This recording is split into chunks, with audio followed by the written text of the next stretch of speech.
अभी हमने करा था LRR, लीगल रिजर्व रेशियो। मैंने आपको क्या डेफिनेशन बताई थी? It is that part of net time deposit and demand deposit which a commercial bank can not give for credit या can not give for loan to general public. इसके अंदर दो part आते हैं, CRR एंड SLR। अब हमें ये समझना है CRR और SLR क्या है, तो ध्यान से सुनना। वो दो वर्ड आपके सेम रहेंगे, part of net time deposit and demand deposit. तो बात आता है कैश रिजर्व रेशियो। ये net time deposit and demand deposit का वो पार्ट है जिसे कमर्शियल बैंक को सेंट्रल बैंक के पास रखना पड़ता है। बहुत जरूरी पार्ट हो जाता है, ध्यान से सुनना। मैंने क्या कहा, ये आपके net time deposit and demand deposit का वो पार्ट है जो कमर्शियल बैंक को आम जनता से लेने के बाद कहां रखना पड़ता है, वो सेंट्रल बैंक के पास रखना पड़ता है। It is that part of net time deposit and demand deposit which a commercial bank has to keep with the central bank. अगला पार्ट आता है that is statutory liquidity ratio. Again वहीं से definition start होती है। It is that part of net time deposit and demand deposit which a commercial bank has to keep it with itself. यानी कि ये आपके आम जनता के नेट टाइम डिपॉजिट और डिमांड डिपॉजिट का वो पार्ट है जो आपने किसके पास रखा है, आपके कमर्शियल बैंक के पास रखा है, और कमर्शियल बैंक उसे आगे लोन पर नहीं दे सकता। अब इसका रोल क्या होता है? इसका रोल बड़ा सिंपल है। ये असलियत में बैंक की वर्किंग कैपिटल है। एक मार्क में क्वेश्चन आ जाता है कि बैंक की वर्किंग कैपिटल यानी कि डे टू डे बेसिस पे अगर लोग पैसा लेने के लिए वापस आते हैं, विड्रॉ करते हैं, तो उसे बैंक कहां से मीट आउट करता है? उसे आपका कमर्शियल बैंक मीट आउट करता है अपने SLR की मदद से। अगला पार्ट आता है that is open market operation. अब इकलौता ऐसा पॉइंट जो इस बोर्ड पर ऐसा है कि आप 10 में से कम 6 से 7 बार गलत ही गलत लिखोगे, वो है आपका ओपन मार्केट ऑपरेशन। अब ओपन मार्केट ऑपरेशन है क्या? इसमें सेंट्रल बैंक गवर्नमेंट के बिहाफ पे गवर्नमेंट की सिक्योरिटीज को सेल करता है या बाय करता है ताकि वो इकोनॉमी में मनी सप्लाई को कम कर सके या ज्यादा कर सके। ध्यान से सुनना, कौन कर रहा है? Central bank. क्या कर रहा है? सेंट्रल गवर्नमेंट के बिहाफ पे या गवर्नमेंट के बिहाफ पे गवर्नमेंट की सिक्योरिटीज को आइदर सेल कर रहा है या बाय कर रहा है। अब इसमें वो क्या करता है? वो सेल या बाय करेगा कौन? Commercial bank. किसको? आम जनता को। क्या चीज? सेंट्रल गवर्नमेंट की सिक्योरिटीज को, ताकि वो क्या चीज कर सके? वो इकोनॉमी में मनी सप्लाई को अल्टर कर सके या इंक्रीज या डिक्रीज कर सके। तो अब हम स्टार्ट करेंगे इसमें वो वाला पार्ट जिससे अब हमें समझ आएगा कि ये कैसे कंट्रोल करता है। देखिए एक चीज ध्यान रखिए, बहुत बड़ा आंसर लिखने की जरूरत नहीं है। हम स्टेप्स में आंसर को लिखेंगे और कोशिश करेंगे कि स्टेप सेम हो। हमें सिर्फ 1 या 2 वर्ड बदलना पड़ेगा और हमारा काम हो जाएगा। तो ध्यान रखिएगा, हमें सिर्फ क्या चीज करनी है? हमें 1 या 2 वर्ड ही बदलने हैं। तो पहला स्टार्ट करेंगे हम बैंक रेट। बैंक रेट क्या है? ये मैंने आपको बताया, ये वो रेट है। It is that rate of interest at which central bank provides long term borrowings to the commercial bank. अब हमें इसे 2 पार्ट में पढ़ना है। हमें क्या करना है? इंक्रीज करनी है मनी सप्लाई और डिक्रीज करनी है मनी सप्लाई। तो पहले आपको बताता हूं, सारे इंस्ट्रूमेंट किसको छोड़ के? OMO को छोड़ के एक ही रिलेशन है। जिस डायरेक्शन में आपको मनी सप्लाई को लेके जाना है उससे उल्टी डायरेक्शन में आपको इंस्ट्रूमेंट को लेके जाना है। फिर से बता रहा हूं, इनवर्स रिलेशन। आपसे एक टीचर ने पूछ लिया, भाई बेटा मनी सप्लाई बढ़ानी है, बताओ इस इंस्ट्रूमेंट का क्या करोगे? तो याद रखना, मनी सप्लाई बढ़ानी है तो उससे उल्टा जाना है मेरे को। क्या? इंस्ट्रूमेंट को कम करना पड़ेगा। वो कहते हैं मनी सप्लाई घटानी है तो अब मेरे को उल्टा जाना है, मनी सप्लाई कम हो रही है, इंस्ट्रूमेंट को बढ़ाना पड़ेगा। अगर आपको इतना सा पार्ट याद रख गया, आप इसमें कंफ्यूज नहीं होने वाले, आप उसका इंक्रीज और डिक्रीज आसानी से लिख दोगे।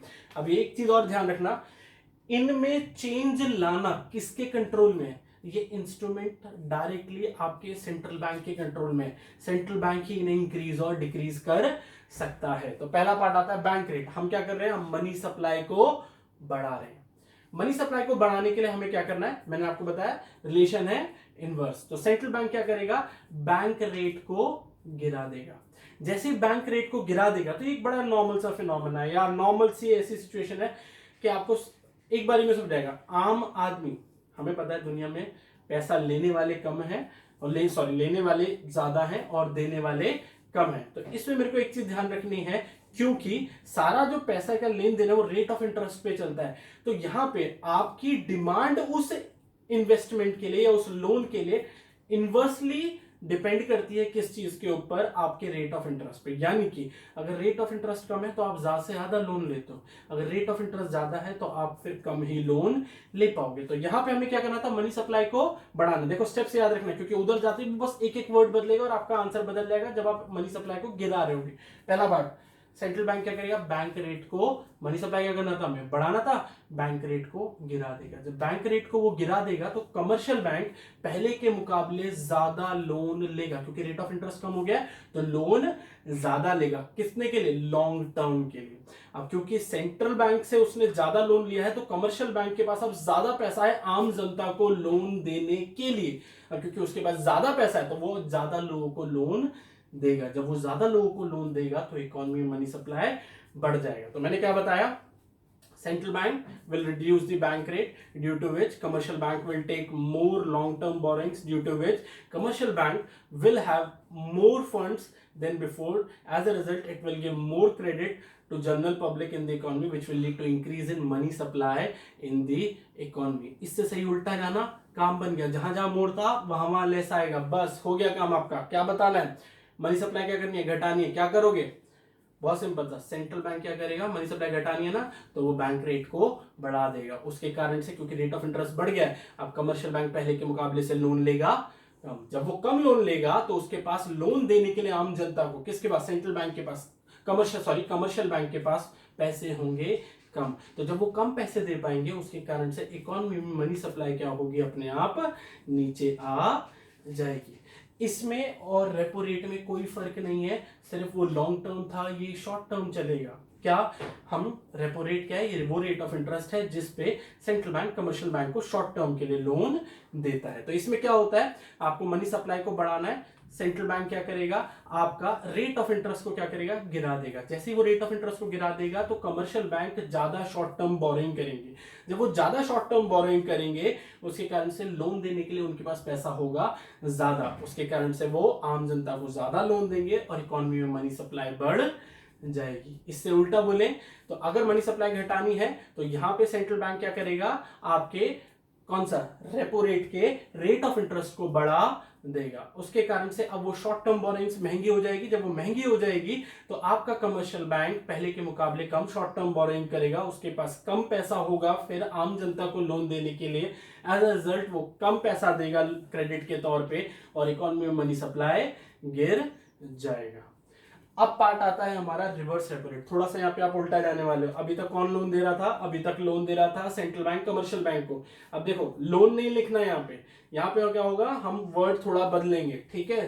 तो हम लोग क्या लिखेंगे, reverse repo rate, it is that rate of interest या it is that rate at which a commercial bank park its excess fund with the central bank. कैसा पैसा था, एक्सेस फंड था, उसे क्या कर रहा है, उसके पास रखवा रहा है। अब किसको रेट ऑफ इंटरेस्ट मिलने वाला है, आपको रेट ऑफ इंटरेस्ट यानी कि इंटरेस्ट किसको मिलेगा, अब कमर्शियल बैंक को मिलेगा। तो यहाँ पे क्या है, हमें मनी सप्लाई को क्या करना है, हमें बढ़ाना है।